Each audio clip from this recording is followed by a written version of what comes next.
You know, if someone had told me when I first visited Wilshire that I would be up here talking about stewardship someday, I would have said, no, you must be mistaken. They would ask one of the grown-up church people to do that. It's amazing what happens in 17 years, right? When I visited Wilshire for the first time, visited and never left, like I think a lot of us, I sat in the back pew because I had my infant with me, and that was the best spot in case he got fussy. I was warmly greeted and invited to take advantage of the nursery down the hall, but he was my first, and he was only a couple months old, and I wasn't ready for that. But 17 years. There's been a lot of change in those 17 years for me. 2 more babies came along, and now they're all teenagers and seated in the choir loft behind me, and I've been given strict instructions to not point them out, but maybe you can guess who they are if they're cringing at me. But for us, there have been school changes and house changes and job changes and family changes, but Wilshire has been a constant for us.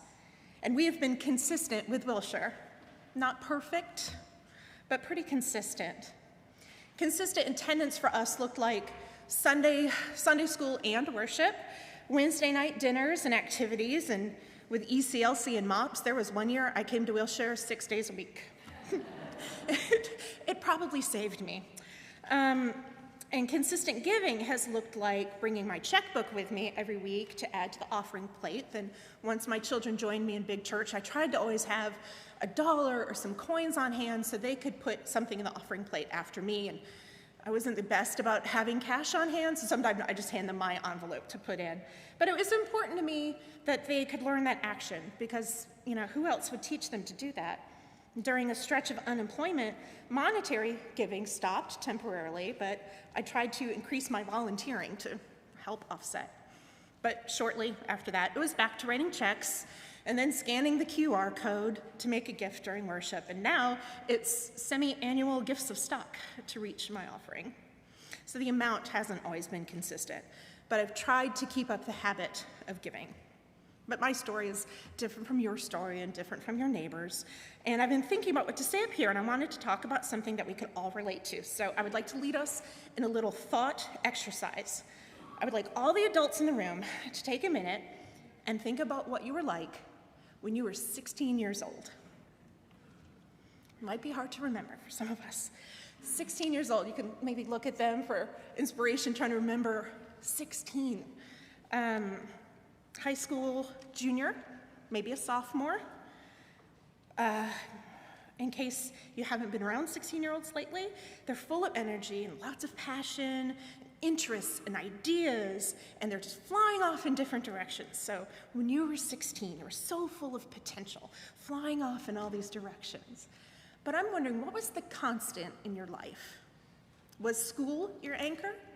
Maybe you did well in class, and you had good friends around you, you were involved on campus, but maybe school wasn't where you could shine. Well, hopefully home was your anchor.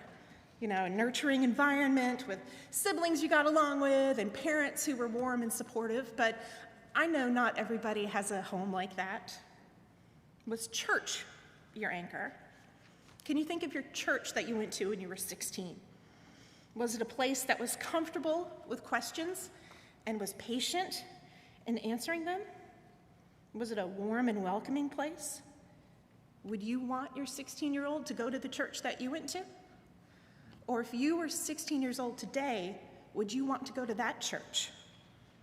Was it a supportive and affirming place that loved you just as you were? I hope it was like that.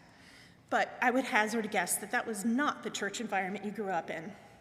And that's a shame, because you deserved that. We all deserve that kind of church. And Wilshire, we are that kind of church. Because of you, we have built that church, we are building that church. And we need to sustain that church, not just for the kids who are here today or the little ones who are growing up here, but for all us grown-up church people too. So thank you for your faithfulness, Wilshire. Historically, we enter the end of the year with a lot of financial ground to cover, and time and again, Wilshire answers the call. And here we are in mid-November, already, somehow, mid-November, and now is the time to reflect on what giving will look like for you. If you're not a regular giver, I invite you to examine that. Of course, not everyone is in a position to give. I know that. But if you're waiting until you're one of the grown-up church people, I've got news for you. We are the grown-up church people. And it's amazing, once you get into the habit of giving, how your relationship with the church can change. You'll hear about the work Wilshire does in the community, and we'll get updates on the support Wilshire has made to mission partners. And you'll feel closer to that. You'll feel more connected. You're more emotionally invested in that, and it's a great feeling. So by now, you've received, or you will receive soon, a commitment card in the mail. We should all be getting this. And we ask you to look at it, reflect on your giving, and bring your commitment card to worship next Sunday. And I ask you to ask yourself, has Wilshire been a constant for you? And have you been consistent for Wilshire?